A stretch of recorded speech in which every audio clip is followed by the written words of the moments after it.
qui s'était fait dans les élections précédentes, de l'espoir qui est né de tout ça. Alors sur la réactivité, comme tu as pu le dire tout à l'heure, il y a aussi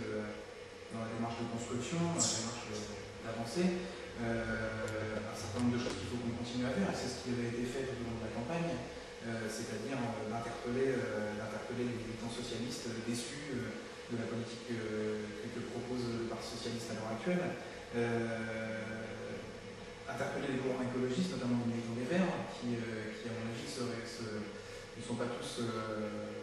prêts à accepter le fait que leur militantisme dans le sens de l'écologie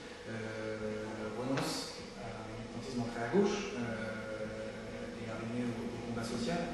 d'interpeller, comme tu disais, des alternatifs, les composantes de la fédération, qui, à mon avis aussi, ont des bilans à tirer de la position qu'ils ont pu avoir pendant cette campagne européenne et qui, à ce titre, vont être amenés à faire des choix dans la période suivante qu'il va falloir encourager, qu'il va falloir aller chercher aussi par rapport à ça, et les encourager à rejoindre le front de gauche pour avancer sur le projet qui est le nôtre, le rassemblement d'une gauche sociale et écologique. Alors, tu parlais tout à l'heure de l'interpellation du NPA, de la position du NPA. On y reviendra après sur la question, je pense précisément sur la question électorale. Ce qui s'est passé dans ces élections conforte le choix qu'on a fait à gauche unitaire en refusant de s'associer à la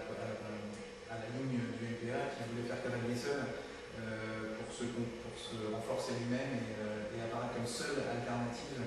à une gauche molle. C'est ce que tu en disais tout à l'heure dans un certain nombre de déclarations. Le résultat de ces élections conforte le choix qu'on a fait de l'unité. Et on ne peut pas se résoudre à laisser le NPA dans la ligne militaire. Il y a des évolutions. Je pense qu'il faut continuer, malgré les quelques désaccords qu'il peut y avoir sur les interventions, continuer à interpeller le NPA, continuer à interpeller les acteurs du monde syndical et associatif. Je sais qu'il y a c'est ce soir, si je ne me trompe pas, une initiative tout à fait intéressante sur cette question-là avec un spectre assez large de militants du monde syndical qui se retrouvent, je ne sais plus comment dessus ce soir. Donc c'est des choses importantes. C'est des choses importantes de retrouver, si je ne me trompe pas, Anne Coupet, de retrouver. Oui.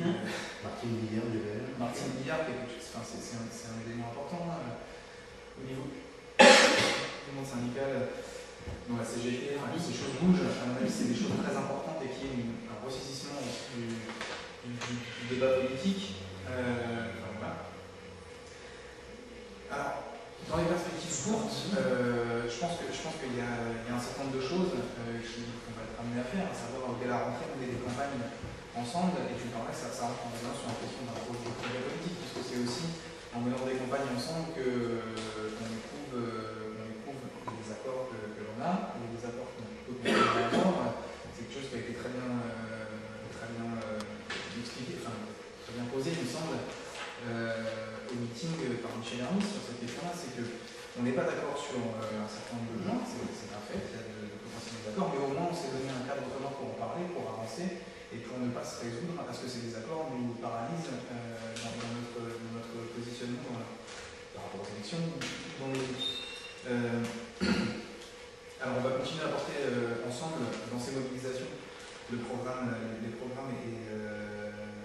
projets de loi qui ont été déposés dans la dernière séquence sur la question d'interdiction des licenciements des entreprises qui font des profits et par rapport aux délocalisations, sur l'agence de la répartition de répartition des richesses, la question des services publics qui sera à mon avis encore posée très fortement cette rentrée et qui va nous appartenir de s'emparer de ce débat et poser la question du grand service public ouvert et accessible à tous, et encore une fois pour sortir, comme on disait tout à l'heure, pour sortir de cette position défensive par rapport à l'ensemble des luttes qu'on a pu connaître ces derniers temps. Alors par rapport à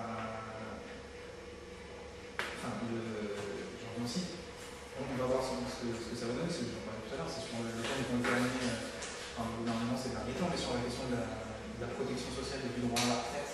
À mon avis, les mobilisations vont être rapidement nécessaires et on a énormément de choses à dire, beaucoup plus que pas mal d'autres formations à gauche sur le travail qu'on peut porter à l'avant, y compris dans cette expérience des européennes, dans ce qu'on a porté à travers ça, mais dans une expérience un petit peu plus ancienne, qu'on a pu connaître, je pense à la question des candidatures unitaires, sur la question du PDC, puis aussi une partie des sports communs qu'on peut avoir en termes de débat sur un projet politique. Et puis la question dont il va falloir qu'on ne se laisse pas déposséder, à savoir la question de la réponse à l'urgence climatique qui a été posée dans ces élections par un biais un petit peu détourné sur la question d'Europe Écologie, mais on a énormément de choses à dire sur cette question-là aussi. On a une cohérence en termes de rupture avec les politiques capitalistes et les politiques libérales qui, à mon sens, est aussi la seule façon d'avoir une politique à la hauteur de l'urgence climatique dans la période. On a à travailler aussi ces questions, c'est un fait. Ça ouvre un certain nombre de perspectives et on va avoir à se positionner au vu des grands rendez-vous internationaux sur la question. Dans le sens qu'on va avoir à se positionner très rapidement aussi sur cette question-là. Pour revenir sur la question complémentaire, que tu as posée tout à l'heure, à savoir la question des régionales.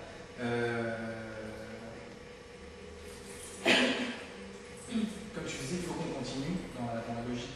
d'association du maximum de partenaires, dans la logique de partenaires qui, à l'échelle locale, je pense notamment à l'échelle locale, mais de partenaires qui se retrouvent dans le front de gauche, qui se retrouveront dans le front de gauche le mois prochain, mais aussi qui se retrouvent sur des accords politiques, sur quel projet on défend sur la question régionale. On va, à mon avis, avoir un grand travail à faire là-dessus, d'interpellation et de discussion large sur les propositions qu'on peut avoir à faire au niveau régional. Pour mener les débats, c'est-à-dire pour mener les débats avec la ligne que va proposer le Parti Socialiste aussi sur ces élections, pour mener les débats avec l'ensemble des formations. Tu parlais tout à l'heure de la grande éventualité de liste autonome de l'Europe Écologie au niveau régional, vu le contexte, notamment le débat qu'on peut mener à l'échelle régionale aussi sur cette question-là. Donc, après, en ce qui concerne la stratégie par rapport à ces élections régionales, peut-être tu as proposé, je pense que ce serait bien qu'on reprendra ce débat ensuite. Je pense avoir des champs un petit peu plus précis sur la question régionale, sur les différentes choses quand Julie aussi aura pu s'exprimer sur cette question. La ligne que propose Gauche Unitaire en vue d'aborder ces régionales, c'est celle d'aborder la présentation de listes au premier tour de ces régionales, à des listes du front de gauche, à des listes propres du front de gauche. Donc, comme je le dis, constitué avec toutes les organisations qui le souhaitent et qui partagent le projet politique qu'on aura pour défendre en vue de cette séquence régionale. Et au second tour, d'avoir l'objectif clair de battre la droite, de conserver la majorité des régions à gauche, en respectant l'indépendance politique de toutes les formations qui sont présentes et souhaitant s'inscrire dans cette dynamique de liste, avec une fusion. Alors, je suis un peu attentif à